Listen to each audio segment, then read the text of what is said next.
Hey guys, Christian here from Cyclezone, just here to share some knowledge. We're going to go through a basic suspension setup today. This is Jay, one of our awesome crew. She's going to help me out and we're going to go through what we need to do to actually set up some suspension.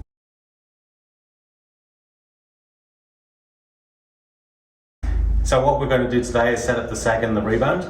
It's really important to do this because that gives you the traction on the trails and it's going to give you a lot more confidence when you're riding, and the suspension is going to be working as it should be riding under your rider weight. There's a couple of things that we're going to need for this. We're going to need a shock pump, we're going to need a ruler, and then the system. Cool, so you got the shock pump, you got the ruler. We're lucky we've got a stand here that we can use, but if you haven't got a stand, you can actually do this up against the wall, or if you've got someone pretty strong, you can actually come around, hold the wheel here and the handlebars, and then you can actually use that to stabilize the bike while you're doing the suspension. Let's go through the setup. So what we're going to need to do the setup is find out the rider weight. Jay, how much do you weigh? 60 kilos. 60 kilos, awesome. So most manufacturers will have the settings on the fork to see what you need to set up for your air pressures for 60 kgs.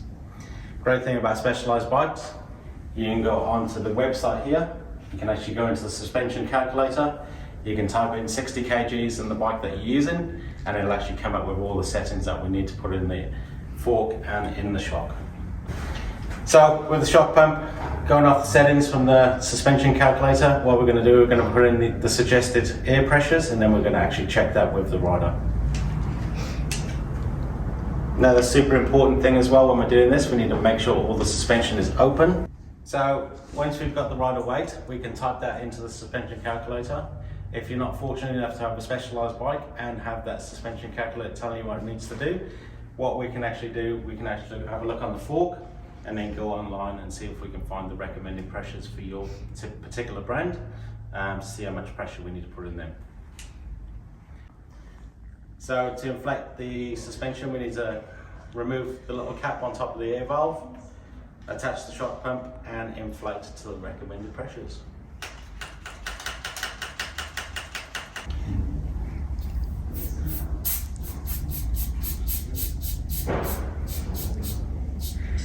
You get that there.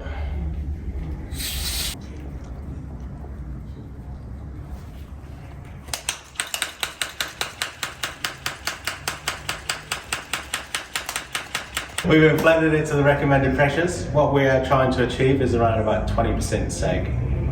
So what we're going to do, we're going to get the rider to sit on the bike. So Jay, if you can pop on the bike for me, please.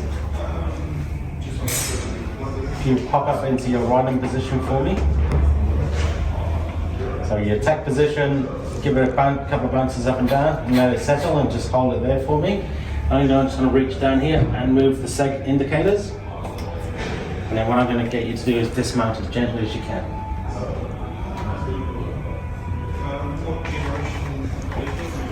Once you've done that, we're going to actually measure the sag level.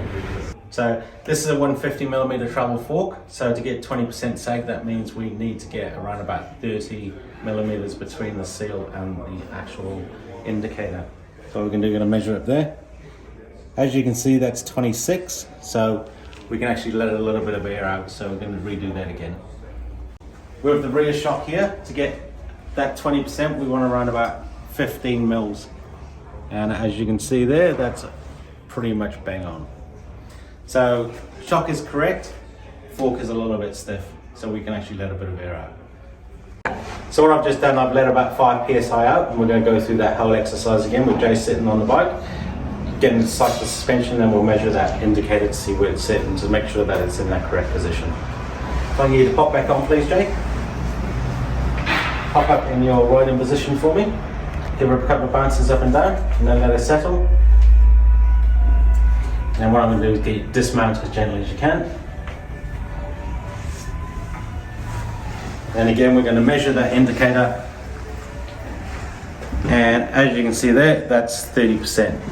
So that 30mm. So that 30mm is giving us that 20% sag on the fork.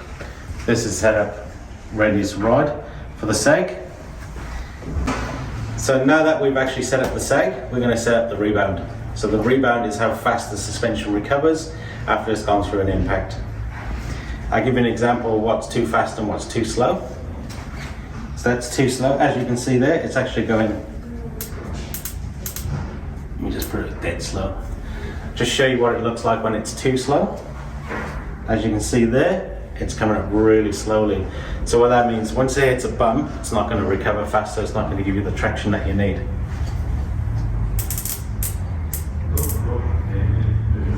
On the other side of that, if it's too fast, you can see that it's kicking up, and what that's going to do is actually going to push your body weight forward if it's too fast. So we want to go.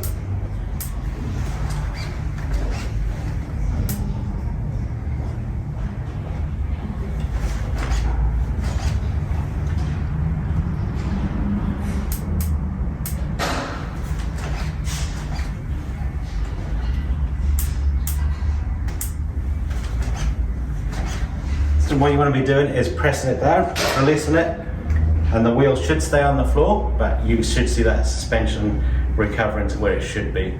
That's when you know you've actually got it in the right spot. Okay. So we'll just take the bike out of the rack and we're just going to check the forks. So you're going to push down, and that's actually a little bit too slow. So what we're going to do, we're going to speed that up a little bit.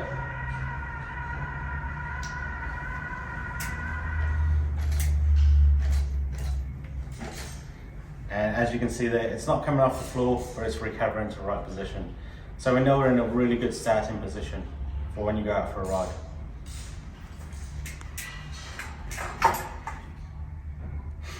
So when I say it's in a good starting position, what we recommend is you go out for a ride. Just before you go for your ride, you set your indicators down to the seal. Go for your ride and see where this is actually sitting at the end of the ride.